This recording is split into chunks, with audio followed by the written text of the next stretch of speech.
Well, that's just to highlight to you the state of Ekpoma Road. The Benin, Abuja, Benin, Auchi, Benin, Ekpoma, Auchi, Okene, Abuja Expressway, particularly the Ekpoma axis, Ekpoma section of that road is a complete write-off. As we speak at the moment, you can't drive through the expressway.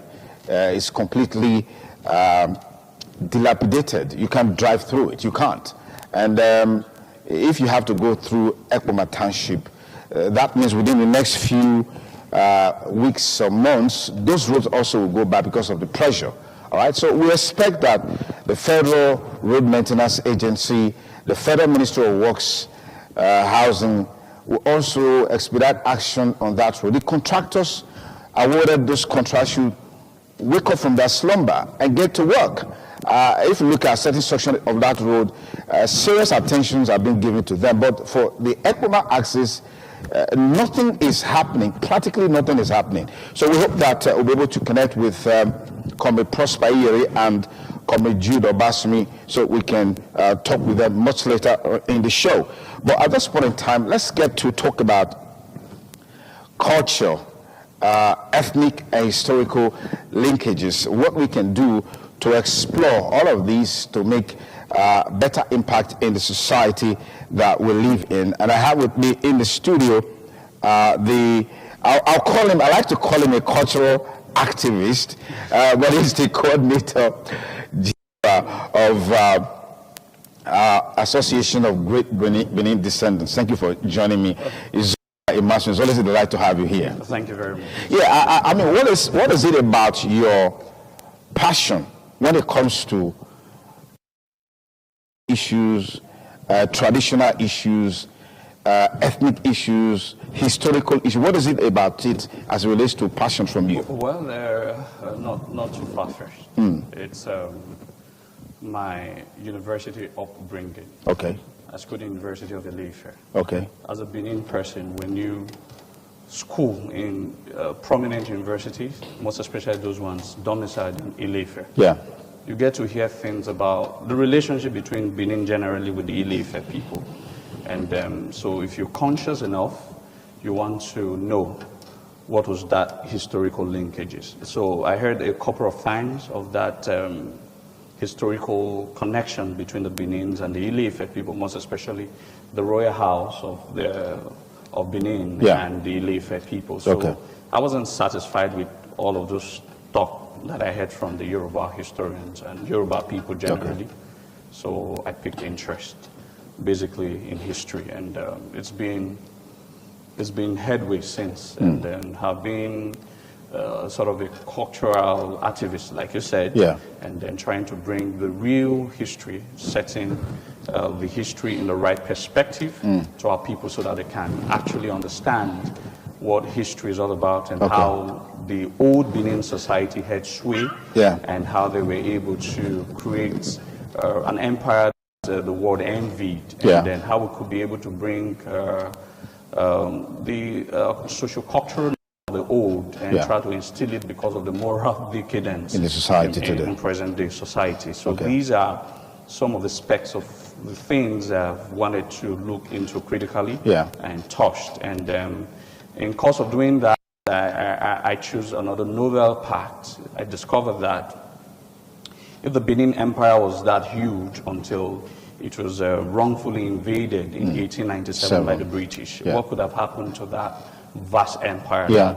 The earliest Europeans dating back to 15th century, yeah, all recorded of the greatness of this place. So okay, I picked it sort of a lot of interest. Okay. I saw that. There's so much to learn in all of this. Yeah. Okay, but are you in any way concerned about some sort of distortions in these ethnic, historical, and cultural linkages?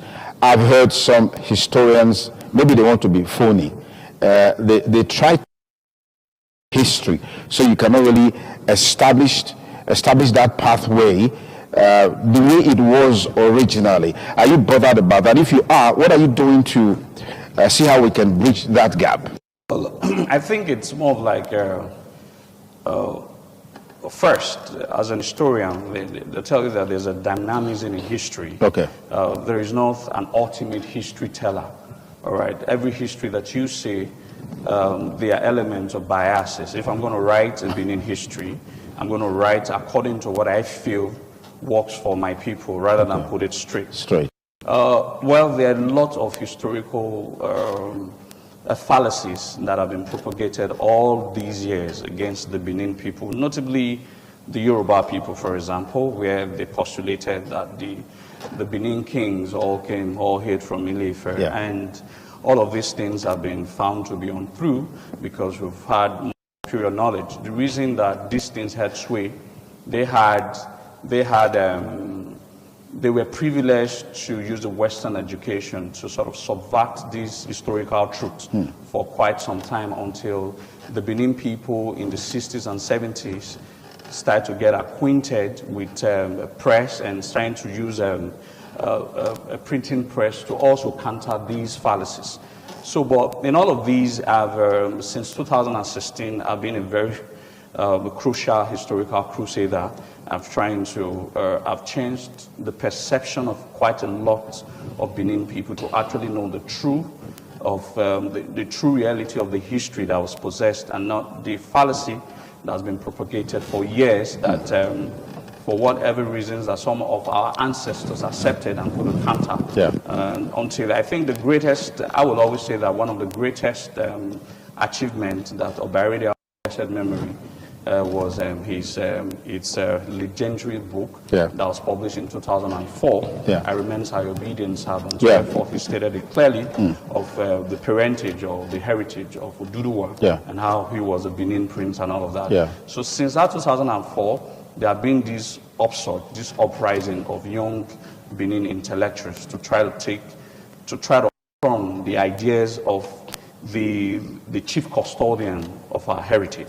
And we've been holding very sway. And to a large extent, we now believe that a lot of Benin people can't stand shoulders with any other tribe, neighboring tribe in terms of history. And that's Fantastic. I was reading some time ago, and I think I can't remember whether it's Angola or Equatorial Guinea, where there is a community that is solely made up of the Igbos.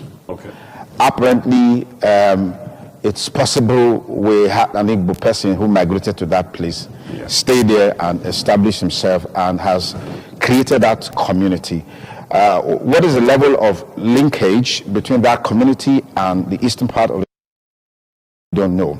Now, you mentioned that considering the vastness of the Benin Empire back in the days, you discover that there's been some spreading.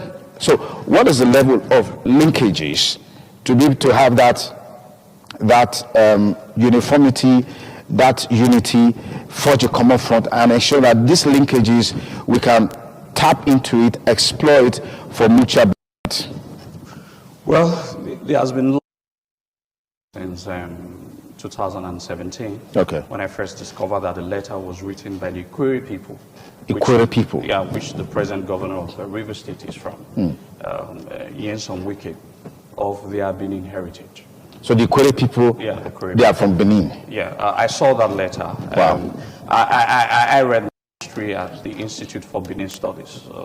Probably we have the highest authority on Benin history-related matters in Benin Kingdom. So that's where I saw the letter. They wanted the institute to establish as a boarding historian. I saw that letter. So I had asked the director, Mr. Ikorigi Obobaifo, of what the implication was. He told me of a lot of Benin people, there are a lot of Benin descendants that are no longer in Edo State. So I picked interest. So I started to study, I started to read. Then we created a group, and that eventually metamorphosed to be what is now called Association of Great Benin Descendants. The primary aim to first of all identifying all of these ethnic groups that traces their ancestry to Benin and find a way to connect with them. Since 2017, we've identified over 54 of these ethnic groups. Well, across the world, African continent, or across Nigeria? Across African continent. All right. About a few weeks ago, I also went to Ghana. The owners of the Accra, called the Ga people, also traces their ancestry to Benin. So I've been there consistently. In the past 4 years, I've been there 3 times. All right, they have a festival that they call Obeneshimo. First Saturday, that festival holds every first Saturday of July every year. Wow. It's a festival that reenact the day they left Benin. Wow. These are not speculations. So I have moved, over these years, I have moved from speculative history to reality. Yeah, factual history. Okay. I have been there. All right. So you interacted with them physically, that kind of stuff. Yeah. Not just the social media lullabies. When I mean that, there are a lot of people who says that these people are not from these people because they want to make a point. Okay. Like when you go to Delta, they are going to say that the Car people are not related to Benin people there. Igbos are going to tell you that they are Igbo people. All right, but on ground, that's not true. Okay. All right, on social media, that's the argument. I've moved beyond social media because I've been there. I've related with the kings, their elites, with their social cultural groups, their states, and their evidences and facts. Though these languages would not differ because they had proximity to the Igbo countries. Okay. So the tradings and interaction, over the years has brought them closer together. If, for example, that my parents was born and raised in Germany and I was born there, I should speak German, but it doesn't make me a German. Absolutely. Exactly, that's what's going on in all of these spaces. But if you look at the context of their royalty, if you look at their traditional practices, they still retain the true concept of the Benin. All right, I've been to Delta, I've been to Bayelsa, I've been to River State.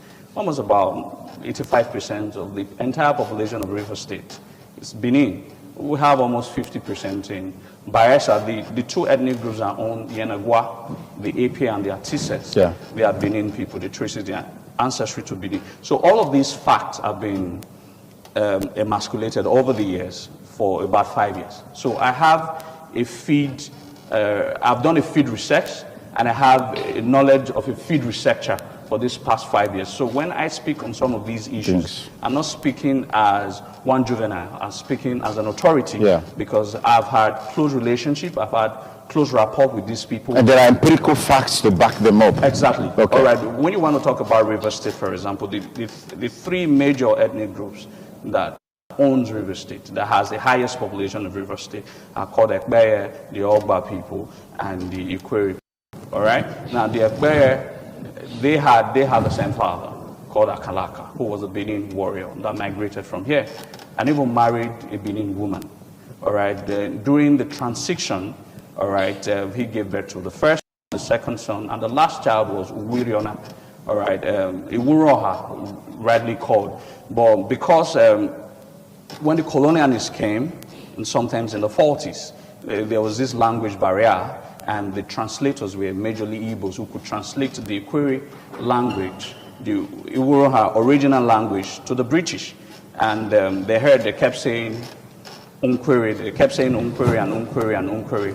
And eventually what we discovered was that the name, that Unkwere means, yes, we agree, that sort of the thing, and became the name that they were not known as. All right, but the original name was Uwiriona or Iwuroha. So these are spectacles of history. Fantastic, fantastic. That we want to take a proper advantage of, and how we can be able to relate to this. Exactly the point I'm going to. Now, life itself is dynamic. Yes. Culture, there's a lot of influences. As we get older, as the days go by, years go by, a whole lot of changes are taking place. We more or less, even though we say it's a global village, all of these discoveries are bound to change with time. How do we explore all of these? How do we explore in terms of forming that cultural identity, ethnic identity? For example, every year there are certain activities that takes place in Benin Kingdom. Under His Royal Majesty. How much of the level of participation do we see from all of these linkages that exists across the world? Quickly. Okay. First, you have to understand this. We are currently doing that. When I started the crusade, a couple of years ago, I had an intention. When I started the crusade a couple of years ago, I had an intention. The first intention was that I've always realized that with the magnitude of the empire that was built by the Benin people, we have no reason to be called minority.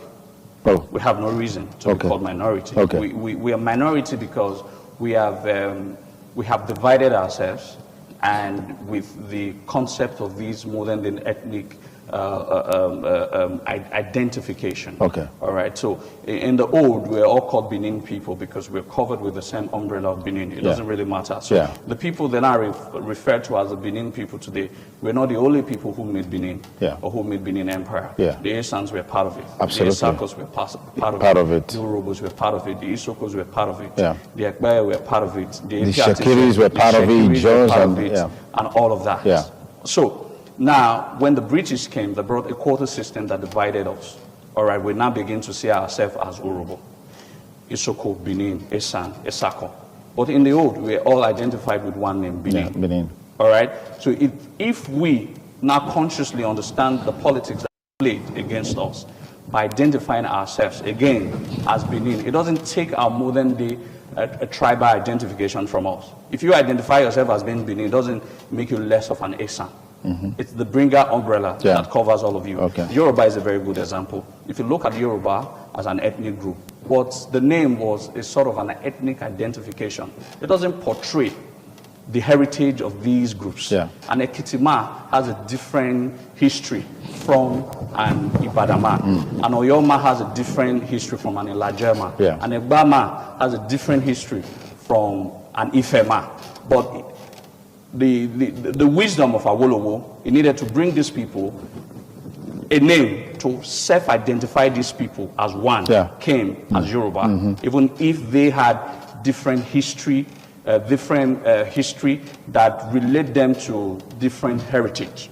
All right, because the Egba people believe they came from Sudan, which is different from what the Ife people believe, and all of that. Yeah. So then I have a Yoruba that identify them because it gives them an economic power, a political power. And that's why when a Yoruba man wants to contest for president today, it's a lot easier.